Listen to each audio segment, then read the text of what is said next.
Hi people, good day and welcome back to our channel, Mergence Garden. So ngayon guys ay nag-aayos ako sa garden at daan muna tayo dito sa ating mga cactus kasi gusto ko sila sa inyong bigyan ng update. Ngayong sobrang init na naman dito sa amin guys, hindi na umuulan. So ito na yung update sa ating mga dito, mga gymno. So alam nyo guys, ito mga lipro pa lang to pero tingnan nyo lumaki na siya. Ayan. So, yung mga natin dito, mga astrophytum natin, tapos na mamulaklak. Ayan, meron naman silang bagong usbong. So, natutuwa lang talaga ako guys dito sa mga astro natin kasi kahit na nagkasakit sila dati, ngayon parang mukhang wala silang sakit na pinagdaanan. Ayan, yung mga scars nila guys. Gusto talaga nila yung sobrang init para hindi sila magkaroon ng ganyan. Kumikinis tuloy sila guys sa sobrang init. Parang maganda sa kanila yung init, ayaw nila ng dilim. Ayan, kasi kasi nung time guys na nagkaroon talaga sila ng sakit, yung napaglalagyan ko sa kanila, yung tawag dyan, makulimlim. Nainitan naman sila guys, pero konti lang. Tapos nalililiman sila nung puno ng mga kalamansi. Tapos yung parang dumidikit sa balat nung kalamansi na parang mga moss, ganyan. Nagkakaroon ng parang white-white. Parang napupunta din sa kanila. Kaya doon sila guys nag-start na magkaroon ng sakit. Tapos lagi na silang nababasa-basa. Yan. Lalo na nung iniwanan ko sila guys at nabasa talaga sila dahil natanggal yung UV plastic na bubong. Ayun, dun sila guys natuluyan. Yung iba, halos pag uwi ko guys, sirang-sira na yung mga astro natin. Kunti na lang talaga natira. Ayan, ito yung update sa chimera ko guys, sa wakas. Ayan, nakaka-recover na siya. Ayan tinubuan kasi siya ng bagong katawan. So ayan, baka magkakaroon din yan ng ganito. So buti na lang ito, hindi ko talaga to tinanggal guys. Ayan kasi nabubulok siya. So di ko siya tinanggal kasi parang okay naman. Yung dito namatay. So siya buti okay naman siya guys.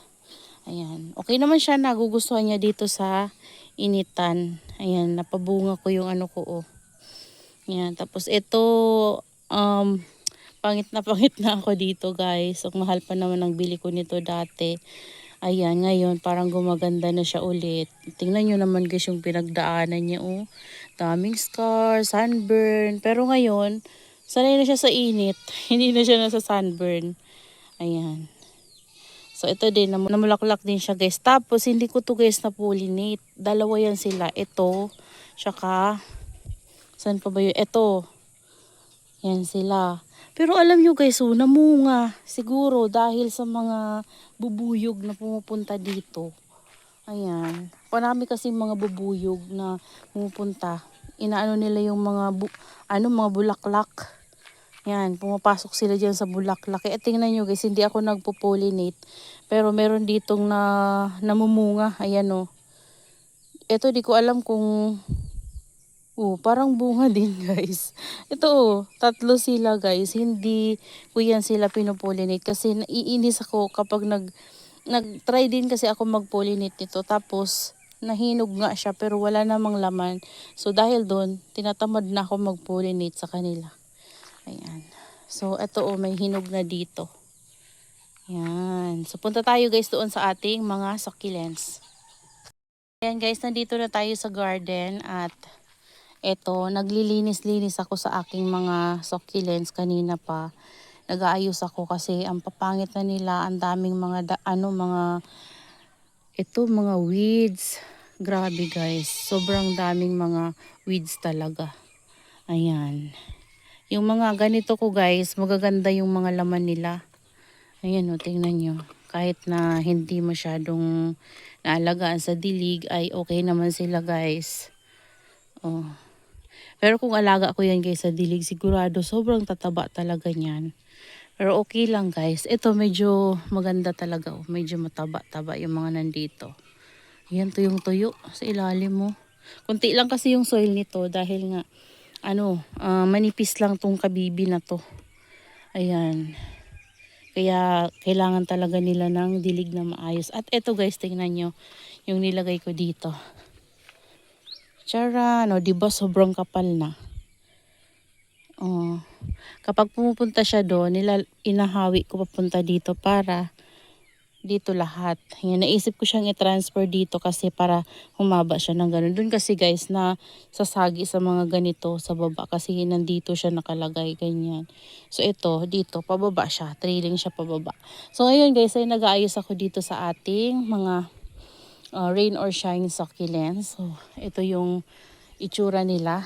Yan, yung mga pots na mga wala nang laman dahil pinugutan ko at hindi nabuhay yung kanilang puno. Meron pa naman guys buhay, pero binaba ko muna kasi inaayos ko sila. Gusto kong ayusin yung may mga laman na pots at maayos pa talaga yung ano nila, mga tanim ay nilagay ko dito. At ito guys, nilipat ko muna dito kasi nagkaroon siya ng ganito. Nandun siya yung ano natin sa may orchids. So dito ko muna siya nilagay.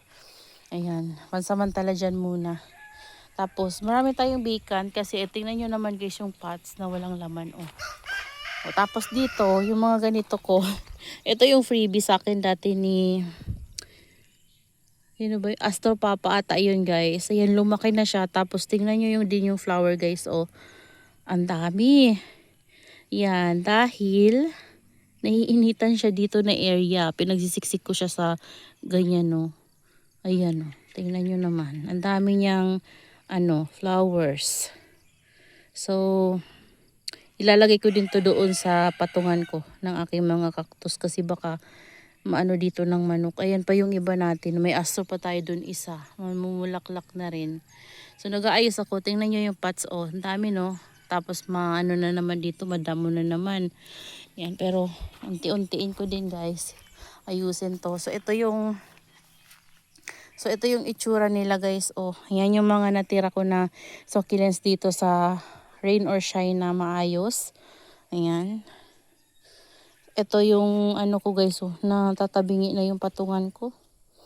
Yan, pinugutan ko kasi to si Pretty in Pink. Kasi mahaba na yung mga nasa gilid niya. Meron ng mga pups lumalabas. Yan oh. Dito ko siya nilagay. Tapos dito meron tayong aloe. Natatakpan nito. Ayan. Ito mga pinugutan ko to guys. So, kasi nagpropagita ko. Kasi ang tatangkad na nila at ang pangit na. Kaya naman gusto ko silang i-reset. Ayan. Ito talaga walang arte dito sa labas guys. Oh, kung mainit man, umulan. Ayan siya Si baby's, lady's finger, baby's finger. Parang baby's finger yon. Ayan may mga baby pa siya sa puno. Ayan Ayan. Tapos, ito, nasa sunburn. Okay lang. Yan lang natin to. Ganda guys, Tapos, dito, meron tayong, pinugutan ko din to guys. Yung biltana ko dito na mataba. Pinugot ko. Ito sana, pugutin ko pa. Saka na lang. Ayan. Tapos, ito yung, guys, red line ko. Meron na naman siyang ito yung pinaka mother. Ito yung napakalaki dati. Tapos pinugot ko. Kasi sobrang na talaga niya. Sobrang tanda na. So ngayon tanggalin ko to guys. Bulok yung to si monstrous na red ives. Ito ko muna sa ilalim. Ayan, pinugot ko guys kasi sobrang tanda na talaga. Tapos hindi na nag-baby yung puno niya. Ayan, patay na. So ito naman yung mga dati ko pang propagation. Galing to guys sa flower stalk. Nung ganito natin, nabuhay sila. Tapos nung lumaki na, tinapkat ko. Ayan, pwede na ulit itong itapkat kapag lumaki-laki na ulit yan guys. Yung mga rosette nila magiging ganito din yan. Tapkat natin. Yan. Kapag tapkat natin, tanim natin, malaki na yan siya. Tapos ito magbibibi. So lalo silang dadami. Ayan Tingnan nyo naman guys ang itsura niya Diba? Tapos dito, na area, nilagay ko dito ito nilinisan ko na mayroon pang damo. Dadagdagan ko to ng soil. Ang tagal na nito sa akin guys ROS na talaga siya. At hindi mo arte. Ayan. So ito, si Indonesian flapjack ko, maraming bibis to guys. Nagbibis na siya oh. Sa ilalim, meron pa yan sa ilalim. Yan, tas ito nilabas ko ulit para kumulay. Tayo ditong isang Indo. Ayan. Nag-green na yung color niya, pero okay lang. Tas yung habit natin, nandiyan. Ito yung habit na katabi ni Lawi dati guys, so malaki na siya. At makapal na rin. Ayan. So, yan yung ating mga succulents na nandito. Ito, binunutan ko ng damo. Ang pangit na guys. Pero maganda yung ели, no. Tapos dito guys, meron na naman tayo ditong mga propagations. Ay, matagal ko na pala tong propagations. Si Redline ulit. Ayan. Tapos, ayan, mga propagations ko na lang yan from babies. Ayan, oh. Diba? Galing sa mga flapjack. Meron na naman akong flapjack. Ito, oh. Galing sa baby. So, dyan ko muna kasi kulubot. So, baka maano siya guys. Masunog. So, yan. Hindi ko pa talaga naayos to ng tuluyan guys. Kasi marami pang vacant. Kasi marami pa tayong pots na naka-ready na pots na marami pa tayong mga pots na tinanggalan ng mga succulents na aayusin. So, dyan ko pa rin yan guys ilalagay. At maglalagay na ulit ako sa kanila ng UV plastic after ko silang maayos. Kasi para safe. Ayan. Hindi na sila masusunog. So, may asong pumasok. Yan sila guys. Dito naman guys sa ating mga orchids. Nandito yung mga Mendoza ko. Tapos ayan may namumulaklak sa ating ano to parang stripe. Ayan. Dendrobium. Ayan. Tapos dito guys, ganito yung naisip kong gawin doon sa aking mga tulomya. Dinikit ko siya doon. Tapos, may nakuha ako nito sa ilog last time na dumaan ako. Kasi wala lang, parang may pumasok sa isip ko na gusto ko siyang gawing sabitan. Pero ito yung naisip ko. Dinikit ko sa kanya yung aking mga tolomia. So, nainitan naman to dito guys. Kapag morning lang naman, ganito umaga. Pero kapag tanghali, sila, shade net. Kaya hindi yan siya sa sunburn. Ayan. Tapos yung mga ko dito guys, pinagpupugot ko. Ayan, para ma-reset sila kasi ang pangit na. Ayan o. Ayan. Tapos nagpropagate ako ng tawag dyan. This one. Propagate ako. Ayan, nayos ko. Gumawa lang ako ng sarili kong hook. Ayan o. Ginawa ko lang yan guys. Ito yung mga dati kong na-propagate. Ayan, may mga ugat na. Nagantay na lang ako natubuan siya ng new pops. Ayan, tas ito. Ayan, si Hall of Fame. Ayan, ito yung premium na Cattleya na nabili ko guys. Tapos, nagpropagate ako. Tapos, yung pinaka-mother nito, tinransfer ko sa ibang pot. So, ayan siya. O, diba buhay na. Kasi ito yung dati ko pag mga, to guys, mga dati ko pa to na mga Cattleya. Kaya mga kulubot sila dahil na-stress sila nung iripat ko. Pinropagate ko pala sila guys. Kinat ko, tas propagate. Stress sila guys, nakulubot. Hindi ko din naalagaan sa dilig. Tapos ayan, yung mga nandito natin, okay naman sila guys. Ito yung mga bago nating plants ay nandito. Ayan yung itsura nila. Diba? Tapos yung pechay ko dito guys, mga buhay na sila.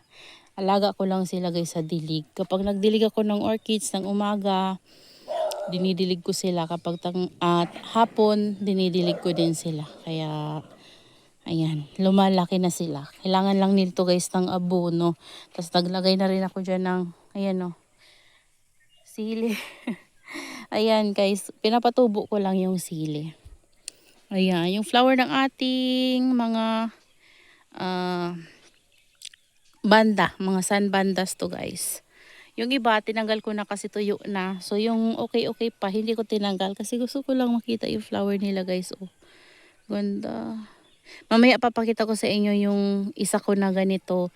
Yung unang-una ko guys na nabili. Ang gandang laki talaga ng flower nun. Ito din oh, ang ganda oh. Yan, tapos meron tayong red pero maliit si Salaya red ata to. Ayan. Oo, si Saraya. Saraya ba? Hybrids. Salaya Red. Yun, ito maliliit pero papalakihin ko yan. Kasi ito kakat ko to kasi nag-yellowish yung kanilang dahon. Ito tinapkat ko na yan guys. Ayan. Tapos dito guys, ayan o, may sumisilip. Tapos dito, ayan, may mga spike. Tapos dyan, ito guys, malapit na din to. Tapos this one, no, kasi nakita ko siya kahapon, meron na siyang spike. Ayan. So makikita ko na yung flower niyan. Masasurprise ako ng flower niyan kasi hindi ko talaga alam kung anong kulay yung kanilang flower. Ito, mga alam ko yung flower nito guys. Ayan, tapos dito, tingnan nyo to. Charan! Ito yung pinakauna-una kong straw flip banda na nabili. Ayan. Simula nang mag-collect ulit ako. Bumalik ako sa pag-collect ng banda guys. Ito, oh, yung una kong nabili. Ayan oh. Hindi pa siya full bloom. Hindi pa talaga nag-o-open. Kaya hindi nyo pa makita yung ganda niya. Ito parang magda-drop. Tanggalin ko na nga. Ayan oh, parang magda-drop siya oh. Ah, oo. May mga ants kasi guys. Pinupuntaan sila ng ants. Ayan o, sayang. Tingnan natin. Anong problema? Wala talaga guys. Yan yun na. Ayan o. Yan. So, mapayat nga lang to guys. Pero medyo umukay na nga siya. Ayan o. Dito sa akin. Ayan yung bagong tubo niya na crown. So, payat lang talaga to guys nung pili ko. Ayan. Random lang naman kasi guys yung pagbibigay nila, sila yung kumukuha. Tapos ito yung nag-ano ko na nilipat ko dito para maalagaan ko kasi nakukulubot na siya. Buti nga na-save ko pa yan guys. So, yan lang guys. Yung update dito sa garden.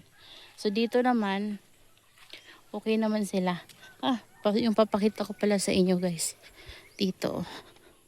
Charan, kinainan ng guys, nung nakita ko yung grasshopper. Ayan o. Kinainan na siya. Ayan. Tapos ayan, full bloom na siya. Ay, hindi pa. Meron pang buds. Ganda niya guys. Grabe oh. Ang laki. Sa personal guys, grabe. Malaki talaga yung flower niya. Oh. Diba? Laki ng flower. Oh, ganda. Yan. Laki, grabe guys. Oh.